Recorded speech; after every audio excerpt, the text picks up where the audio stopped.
अस्सलाम वालेकुम। ਇੱਥੇ ਰੱਖ ਨਿਊਜ਼ ਵੇਖਣ ਵਾਲੇ ਸਾਰੇ ਜੀਆਂ ਨੂੰ ਮੁਹੰਮਦ ਸਾਦ ਜੀ ਆਇਆਂ ਨੂੰ ਆਖਦਾ ਹੈ।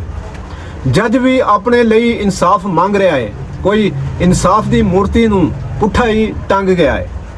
ਪੀਟੀਆਈ ਦੇ ਚੇਅਰਮੈਨ ਇਮਰਾਨ ਖਾਨ ਦੇ ਖਿਲਾਫ ਤੋਸ਼ਾਖਾਨਾ ਕੇਸ ਦੌਰਾਨ ਇੱਕ ਨਵਾਂ ਮੋੜ ਆ ਗਿਆ ਹੈ। ਤੋਸ਼ਾਖਾਨਾ ਕੇਸ ਦੀ ਸੁਣਵਾਈ ਕਰਨ ਵਾਲੇ ਡਿਸਟ੍ਰਿਕਟ ਐਂਡ ਸੈਸ਼ਨ ਕੋਰਟ ਦੇ ਜੱਜ ਅਮਾਯੂ ਦਿਲਾਵਰ ਨੇ ਪੀਟੀਆਈ ਦੇ ਵਕੀਲਾਂ ਖਿਲਾਫ ਇਸਲਾਮਾਬਾਦ ਹਾਈ ਕੋਰਟ ਦਾ ਬੂਹਾ ਖੜਕਾ ਦਿੱਤਾ। ਜੱਜ ਅਮਾਯੂ ਦਿਲਾਵਰ ਨੇ ਆਪਣੇ ਨਾਮ ਉਤੇ ਥੱਪੀਆਂ ਹੋਈਆਂ ਫੇਸਬੁੱਕ ਪੋਸਟਾਂ ਕਮਰਾ ਅਦਾਲਤ ਵਿੱਚ ਵਿਖਾਉਣ ਉਤੇ ਇਸਲਾਮਾਬਾਦ ਹਾਈ ਕੋਰਟ ਕੋਲੋਂ ਇਨਸਾਫ ਮੰਗ ਲਿਆ। ਤੋਸ਼ਾਖਾਨਾ ਕੇਸ ਦੀ ਸੁਣਵਾਈ ਦੌਰਾਨ ਜੱਜ ਅਮਾਯੂ ਦਿਲਾਵਰ ਨੇ ਦੱਸਿਆ ਕਿ ਮੈਂ FIA ਨੂੰ ਫੇਸਬੁੱਕ ਪੋਸਟਾਂ ਬਾਬਤ ਲਿਖ ਦਿੱਤਾ ਹੈ। ਮੈਂ ਇਸਲਾਮਾਬਾਦ ਹਾਈ ਕੋਰਟ ਨੂੰ ਵੀ ਲਿਖਿਆ ਕਿ ਮੈਨੂੰ ਵੀ ਇਨਸਾਫ ਚਾਹੀਦਾ ਹੈ। ਇੰਜ ਸਾਰਿਆਂ ਦੇ ਸਾਹਮਣੇ ਫੇਸਬੁੱਕ ਦੇ ਕਾਗਜ਼ ਲਹਿਰਾਏ ਗਏ ਨੇ। ਕੋਈ ਕਿਸੇ ਦੇ ਲਈ ਜੱਜ ਨਹੀਂ ਬਣ ਸਕਦਾ। ਮੈਨੂੰ ਵੀ ਇਨਸਾਫ ਚਾਹੀਦਾ ਹੈ।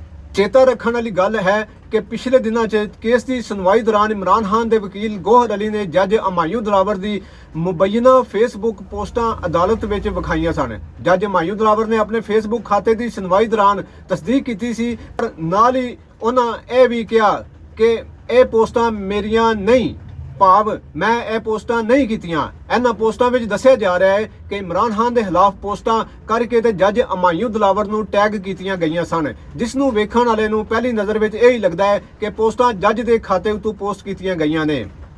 ਜੱਜ ਅਮਾਯੂ ਦਿਲਾਵਰ ਨੇ ਇਮਰਾਨ ਖਾਨ ਦੇ ਵਕੀਲ ਗੋਹਰ ਅਲੀ ਖਾਨ ਨੂੰ ਕਿਹਾ ਸੀ ਕਿ ਤੁਹਾਨੂੰ ਇਹ ਪੋਸਟਾਂ ਪਹਿਲਾਂ ਸੁਪਰੀਮ ਜੁਡੀਸ਼ੀਅਲ ਕੌਂਸਲ ਵਿੱਚ ਲੈ ਕੇ ਜਾਣੀਆਂ ਚਾਹੀਦੀਆਂ ਸਨ ਤੇ ਇਹਨਾਂ ਦਾ ਫੋਰੈਂਸਿਕ ਵੀ ਕਰਵਾਉਣਾ ਚਾਹੀਦਾ ਹੈ। ਪੰਜਾਬ ਦੇ ਵਜ਼ੀਰ ਆਲਾ ਸੈयद ਮੋਹਸਨ ਨਕਵੀ ਆਂਦੇ ਨੇ ਪਾਕ ਫੌਜ ਨਾਲ ਰਲ ਕੇ ਲੱਖਾਂ ਕਿੱਲੇ ਜ਼ੀਵੀ ਉਤੇ ਵਾਈ ਬੀਜੀ ਕਰਾਂਗੇ। ਨਿੱਕੇ ਕਿਸਾਨਾਂ ਨੂੰ ਹਰ ਸੁੱਖ ਸਹੂਲਤ ਦੇਵਾਂਗੇ। ਹਾਨੇਵਾਲ ਵਿੱਚ ਸੰਮੇਲਨ ਵਿੱਚ ਖਿਤਾਬ ਕਰਦੇ ਹੋਇਆ ਮੋਹਸਨ ਨਕਵੀ ਹੋਰਾਂ ਦਾ ਕਹਿਣਾ ਸੀ, ਜੇਕਰ ਖੇਤੀਬਾੜੀ ਦਾ ਸ਼ੋਭਾ ਠੀਕ ਕਰ ਲਿਆ ਤੇ ਪਾਕਿਸਤਾਨ ਦੀ ਹਰ ਚੀਜ਼ ਠੀਕ ਹੋ ਜਾਵੇਗੀ। ਉਹਨਾਂ ਹੋਰ ਆਖਿਆ ਕਿ ਅਗਲੇ 4 ਮਹੀਨਿਆਂ 'ਚ 1.25 ਅਰਬ ਰੁਪਏ ਖੇਤੀਬਾੜੀ ਉਤੇ ਖਰਚਣ ਦਾ ਮਨਸੂਬਾ ਬਣਾਇਆ ਗਿਆ ਹੈ। ਕਾਰਪੋਰੇਟ ਫਾਰਮਿੰਗ ਸਾਡੀ ਪਹਿਲੀ ਤਰਜੀਹ ਹੈ। ਵਜ਼ੀਰ ਆਲਾ ਨੇ ਕਿਹਾ ਕਿ ਲਾਈਵ ਸਟਾਕ ਦੀ ਵੀ ਮਨਸੂਬਾਬੰਦੀ ਕੀਤੀ ਜਾ ਰਹੀ ਹੈ। ਹਸਪਤਾਲ ਤੇ ਸੜਕਾਂ ਨੂੰ ਵਧੀਆ ਕਰਨ ਉਤੇ ਵੀ ਧਿਆਨ ਦਿੱਤਾ ਜਾ ਰਿਹਾ ਹੈ। ਦੂਜੇ ਪਾਸੇ ਪੰਜਾਬ ਦੇ ਰਾਖੇ ਵਜ਼ੀਰ ਆਲਾ ਨੇ ਪੈਂਦੇ ਮੀਂਹ ਵਿੱਚ ਮੁਲਤਾਨ ਸ਼ਹਿਰ ਦਾ ਦੌਰਾ ਵੀ ਕੀਤਾ ਤੇ ਘੰਟਾ ਘਰ ਮੱਛੀ market Idgah cantt area ਸ਼ੁਜਾਬਾਦ road ਤੇ ਮੁਲਤਾਨ ਦੇ ਹੋਰ ਵੀ ਇਲਾਕਿਆਂ ਵਿੱਚ ਮੀਂਹ ਦੇ ਪਾਣੀ ਦੀ ਨਿਕਾਸੀ ਦੀ ਸੂਰਤ-ਹਾਲ ਵੀ ਵੇਖੀ ਤੇ ਵਾਸਾ ਮੁਲਤਾਨ ਨੂੰ ਤਮਾਮ ਤਰ ਮਸ਼ੀਨਰੀ ਦੇ ਵਸਾਇਲ ਨਾਲ ਮੁਤਹਰਕ ਹੋਣ ਦੀ ਹਦਾਇਤ ਕਰ ਦਿੱਤੀ।